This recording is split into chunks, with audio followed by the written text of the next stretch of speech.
Esta es la continuación de los videos de la temática de incertidumbre en mediciones. Entonces, para continuar con lo que estábamos hablando en el anterior video, vamos a hablar de lo que se llama incertidumbre absoluta, relativa y el porcentaje de esa incertidumbre. Entonces, lo primero es mirar qué es cada uno de ellos. Entonces, la incertidumbre absoluta se define como un intervalo por encima y por debajo del valor dado o el valor esperado.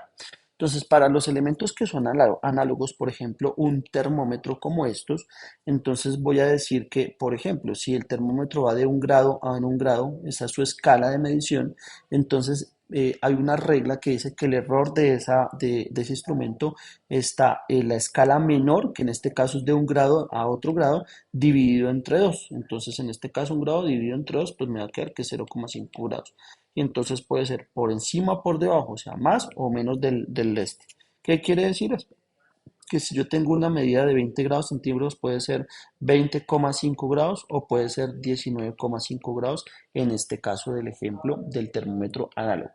En los elementos que son digitales, la regla dice que el error que se mide es la división más pequeña que pueda mostrar en la pantalla del digital que estamos viendo, dependiendo de lo que estemos usando. ¿Listo? Bien, entonces esa es la incertidumbre absoluta, es el error puede estar por encima o por debajo de un determinado valor y siempre se pone más, menos y en las unidades que están, lo que se está midiendo. La incertidumbre relativa, que es la otra parte, es simplemente el cociente o la división entre la incertidumbre absoluta dividido el valor medido. Ahorita hacemos un ejemplo para que quede más entendido eso. Y el tercero simplemente se llama porcentaje de la incertidumbre o incertidumbre porcentual, que simplemente es expresar esta incertidumbre relativa en términos de porcentaje. Como lo digo, vamos a hacerlo con un ejemplo para que quede mejor explicado. Entonces vamos con el ejemplo uno, que es muy sencillito. Entonces imaginemos que tenemos una lectura de la altura del rebote de una pelota. Entonces una persona fue al laboratorio, dejó caer una pelota y entonces midió cuánto es la altura en diferentes ocasiones de esa pelotica. ¿Listo? Y entonces esta persona midió estos datos, midió que primero rebotó 32 centímetros, luego 29, 33, volvió a ser 32, 37, 28, todo en centímetros. Esos son los datos originales de la persona que obtuvo en el laboratorio. Entonces, ¿qué es lo primero que uno hace? Entonces, lo primero que uno puede hacer es organizar esos datos de menor a mayor. Entonces, acá tengo en este ejemplo, tengo 6 datos. Y lo primero es hacer la media aritmética, que es el promedio. Entonces sumo los datos, que me da 191, y lo divido entre el número de datos y me da que el promedio o la media aritmética es 31,83 centímetros. Como tenemos acá dos cifras significativas en esto de acá, pues entonces lo aproximo a este para que me quede dos cifras significativas.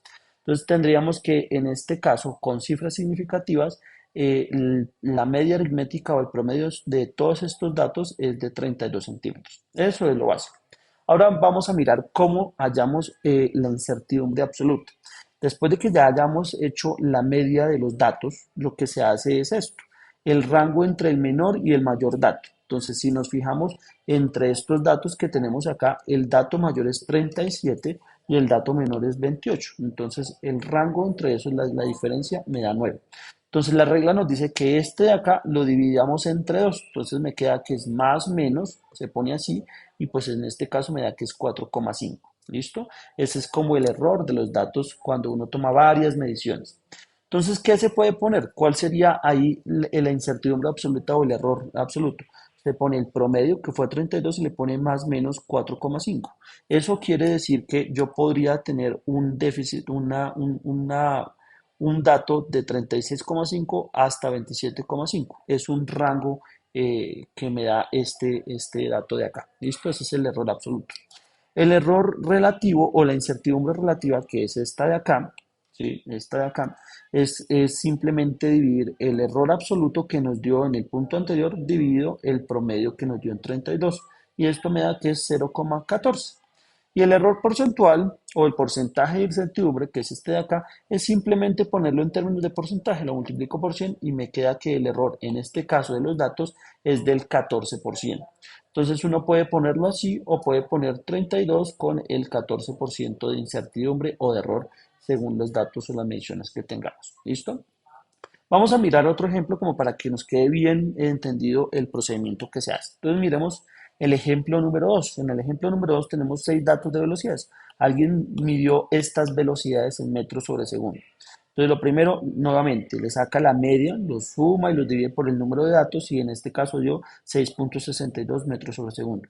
El rango, coge el dato mayor, que en este caso es este de acá, le resta el dato menor y halla el rango. ¿Sí? La diferencia entre el dato mayor y el dato menor y en este caso da 0,50 metros sobre segundo. Entonces el error absoluto es coger este dato y dividirlo entre dos. Esta es la regla que se da. Entonces me dice que es 0,25 metros sobre segundo. Entonces el resultado que pongo la media que fueron 6,22 metros por segundo más menos, en este caso, el error absoluto que es 0,25. Si yo lo quiero presentar como error relativo, pues puede ser de la siguiente forma. Puede ser divido el error absoluto 0,25 por el dato que es la media de acá y me queda 0,038. Y el error porcentual, que es el que también se utiliza mucho, lo multiplico por 100 y me dice que este es el dato con un error del 3,8%. Listo, hasta acá dejamos este video número 2.